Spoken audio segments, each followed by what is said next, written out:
Hey everyone, welcome back to another exciting episode of Attack Productions. Today I bank up once again by Jake. What's going on, y'all?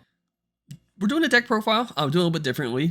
We just had pre-release this past weekend and it was super busy. A lot of things were happening at one time and we forgot to do a recording. So we're gonna do a little bit differently. We've done this before with like the newer iterations of like Zenkai and stuff like that, and we've done this with when we did our PPG Con event. So we're gonna throw back to old school style, and I got Jake with us with Traitor Dende. Jake, would you like to go into it? Uh, yeah, so if you watched the videos from last week, Traitor Dende was actually the first deck I ever won with at our locals. And there's been a lot of like new yellow tech that has come out since then. And I play a lot of yellow in general, and I just wanted to give this deck a try, especially because it can do a lot of like really cool things by like playing battle cards for free or like really cheaply. So, just to get into it, we're going to start with the battle cards, and we're going to start with just the main ones in the deck. We've got Mecha Frieza, the Returning Terror. You're going to play this for free off of your desires, which we'll look at later. And when you play it, it's a 15k dual attack. And auto, when it comes into play, you can discard a card from your hand. And if you do, choose up to 2 of your opponent's battle cards in rest mode and KO them. And then if you do, this card gains dual attack for the turn. This card is just really good pressure, especially when you play it for free. And in yellow, there's tons of ways to force battle cards into rest mode. The only downside is that this doesn't ignore barrier, but you honestly don't really care because you can just attack barrier battle cards that are in rest mode. So this card just provides a lot of value overall when you actually do get to play it. The main Frieza we're going to be playing, though, is this Clan of Terror Mecha Frieza. You will get your opponent will reveal their hand when this comes into play. It's a 20k double strike, and we can play this for free as well. So what you want to look for is things like super combos or battle cards that have powerful effects when they're played, like Topo negates, Boo negates, things like that. And you can just force them out of your opponent's hand and then kill them with this other Frieza we just talked about. That plays a little bit expensive, like cards out of hand wise, but it's really powerful. And this effect can get really obnoxious because we can recur it pretty much infinitely over the course of the game. Like, not truly infinitely, because it does cost energy eventually, but we'll play this card a ton throughout the course of the game, and just the knowledge you get from being able to look at your opponent's hand is huge. And then these Friezas will be coming out of the drop area. So in order to get them there, we're going to be playing this Frieza Revenge in Motion. It's a 1-drop, and when it comes into play, or actually it does nothing, but on the activate main, you can draw a card and then place a Frieza from your deck into your drop area. So we can do either of these Mecha Friezas, or we can grab this Deadly Defender Frieza. Deadly Defender is just good on defense, obviously, but what's important in this deck is that you can already tell there's a lot of 110Ks, and being a Wish deck, like 7 of the cards in our deck guaranteed are Dragon Balls.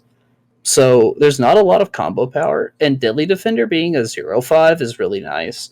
Also, there's a lot of combat step removal in the game now, and Deadly Defender having barrier ends up being relevant now and again. With all of these Friezas, especially playing a Wish deck, it only makes sense that we play copies of this Tagoma Frieza's Loyal Servant. I wasn't like super impressed with this card overall, but when you do get to do its effect, it's really nice. You get to play it for free. It'll take a Dragon Ball from your deck into your drop area, and then you'll draw a card. As long as you've got a Frieza in play, this comes into play just out of your hand for free. That's really nice. And then this Tagoma, the Vicious Lackey, will just grab desires out of our deck or drop area. And this is part of what I was talking about when we have like nearly infinite ways to recur these Friezas. It's just good value on a 1-drop. Pretty decent turn 1 play if we don't draw into this Revenge in Motion. Like, the ideal turn 1 is to play Revenge in Motion, play the Tagoma, then do the effects, then activate the activate main on Revenge in motion, draw a card, put a Frieza in the drop area, and then burst with Dende. And then that's it. 3 Dragon Balls on turn 1 guaranteed. That doesn't happen too often because we only have 2 copies of this, but when it does, it's really nice. And then I talked earlier about like newer cards being printed. This is all like classic Traitor Dende stuff so far. Of course, Mecha Frieza Robotic Riposte. It lets these other Mecha Friezas be less clunky out of our hand. We can just pay 2 and basically evolve this guy. But we play a ton of extra cards. This card is pretty much always going to be live. And it's a 0-5 if we absolutely have to combo with it. The 15k is a relevant size swinging. Like, this card's been good since been good, and I don't think I need to over-explain it. For the super combo spread, we run 1 Chilai and 3 Krillin. Chilai is just getting better and better as the format has deadlier and deadlier unisons. And a lot of people don't expect this card and will kind of attack out of order. Like, they'll expect the blue-yellow Zamasu, but they won't expect this guy, and you can just rest a big threatening unison. Yeah, I started playing that as a 1-up in a lot of my yellow decks because of you, actually. Oh, yeah. I used to run this at a 2-2 split in a lot of my yellow decks, and I was convinced to go 3-1, and I haven't looked back. Like, you only will need this. Like, this effect really only surprises your opponent once, so you only need 1 copy. Secret Rare is Cell. We're playing a ton of free 4-drops, cheap 1-drops, and free 2-drops, so it only makes sense that we could end the game with a nice big successor play, especially with Clan of Terror ripping things out of our opponent's hand and giving us hand knowledge in general. It makes it a lot safer and easier to know when to go into Cell. Cooler counter, just classic yellow tech piece, Hidden Power Kai, and then it's yellow and we're doing a lot of resting.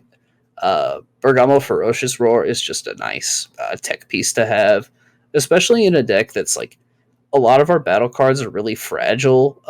Cell doesn't have barrier. None of our Friezas have barrier. This is just a good way to lock down opponents' energy and keep them from killing us when we go to end the game. So I think we're going to do extra cards next. Let's see. First up, just 7 Dragon Balls. Like, it just draws a card. Traitor Dende used to play the 1-star ball a lot that would rip a card out of your opponent's hand, and then I think you would draw, or both players would discard a card. They would draw 1 and you would draw 2, I think is how that card worked. But it cost an energy, and overall it just ends up being kind of clunky. There's much cleaner ways for us to get the Friezas into the drop area now, even outside of Revenge in motion. And I just ended up liking the 0-cost Dragon Balls a lot better. Revival of the Emperor. This is like the card that literally like makes our deck.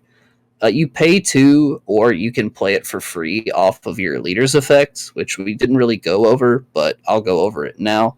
On your backside, once per turn, you can activate main to draw a card, activate a desire from your hand for free with an energy cost, I think it's equal to or less than your current energy, or you can remove all the Dragon Balls in your drop area and give your leader and all Namekians in play plus 15, I think it is, or maybe it's just plus 10. But we don't ever really activate that effect unless we're going with swinging with our leader for game. Usually we're just activating this free desire every turn to play a Frieza from the drop area, and then using another card effect to get it back. Dragon Radar is one such card effect. For 1 energy, it'll pick up 2 desires out of the drop area. We don't ever really want to use any of the other effects on this card unless we're really, really stuck on Dragon Balls and just have to awaken to not die. And in that case, you're probably better off spending the energy on a Mecha Frieza anyway. So I would just think about this card as pick up 2 desires out of the drop area. And depending on personal preference, you can run more copies of this and less copies of Tagoma. But I was worried about combo power, so I ended up going with more Tagomas and just 1 Dragon Radar.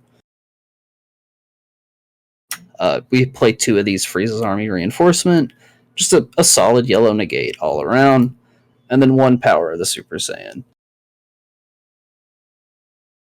Most of our negates are battle card based, but as you'll see, we've got plenty of other ways to defend ourselves. And then for Unisons, we've got 4 of this Super Saiyan Gogeta Dynamic Unison. This is the card I was talking about when I was alluding to more efficient ways to get the Friezas in your drop area. This will just straight up let you trade 2 of the clunky Friezas in your hand out for 2 new cards off the top of your deck on the +1. It'll give your leader a buff when you're tapped out, which ends up being relevant, especially if you're going for game and you activate the leader effect. You end up swinging with like a 30k leader before combos, which is really nice. And then if you can actually pull off the -4, it could be super punishing for your opponent, especially combined with things like Bergamo Ferocious Roar or some of the cards in our side deck. And then we play 2 of these Gohan Z Fighters. Since we can't guarantee to end the game with Cell every game, we needed some other way. And since we play a lot of like weak and fragile battle cards, it only made sense to go with a Unison. This card is actually decent on defense as well and can also buff our leader. So we can get a lot of value out of the leader on the backside once things start going towards the end game. Empower is really nice too, because a lot of times people will just keep this off of 4 markers, and you can play this with 6 markers on it relatively easily. So that's basically the main deck. Now, for the sideboard, we play 2 of these Frieza Divine Transformations. These come in against blue decks. It's just like any decks that are really counter heavy, we can punish them if the game goes super long. And being a 5-drop with Daily Defender Frieza and another 4-drop, the math works out for Cell, so this card just seemed perfect for the sideboard. 2 Forbidden Power, just a good floodgate against really aggressive battle card decks, and Flying Nimbus does the same thing, except Nimbus is a hard negate. For Unison-based decks, we play this Piccolo Demonic Transformation. A lot of yellow decks have been sideboarding this against things like Green Cooler and Dripku lately, and I don't know how relevant Unison-based decks will be going into Zenkai format, but I think this will be a good card to have around either way. Same is true with Super Namekian and Might, although this is a hard negate as opposed to a counterplay, so I think this is a little bit better for maybe a deck that's got a balance between battle card and Unison pressure. And in case hand control becomes a thing, we've got these Great Ape Gokus, a couple Dark Dragon Slaying Bullets for Unison-based decks as well. And then in case we're having trouble with removal, we play a couple of these Haze Shinron Negative Energy Explosions. When it attacks, it's going to send one of your opponent's battle cards to the warp, and then at the end of the turn, it'll switch back to active mode. So it's good defense, which we need, and a little bit of pressure with a 15k crit. 3 energy can be a little bit expensive, especially when we don't restand any on Awaken, but in the matchups where this card is good, it's really good. Alrighty. And Traitor Dende, fantastic seeing it again. It was actually very fun to play against. And yeah, thank you all for tuning in. Keep in mind, there's buttons down below and, comment section. Put it there, so for reason. And keep in mind, his list is in the description if you guys want to kind of just take it and kind of look at it from here and there. Jake, would you like to lead us out? Sure. I think all my decks on Deck Planet are public, so if you want to just check out what else I'm working on, just go ahead and click around. Like Bancroft said, the link will be in the description. Remember to read your cards, know your plays, let us make the mistakes so that you don't have to, and fluff out.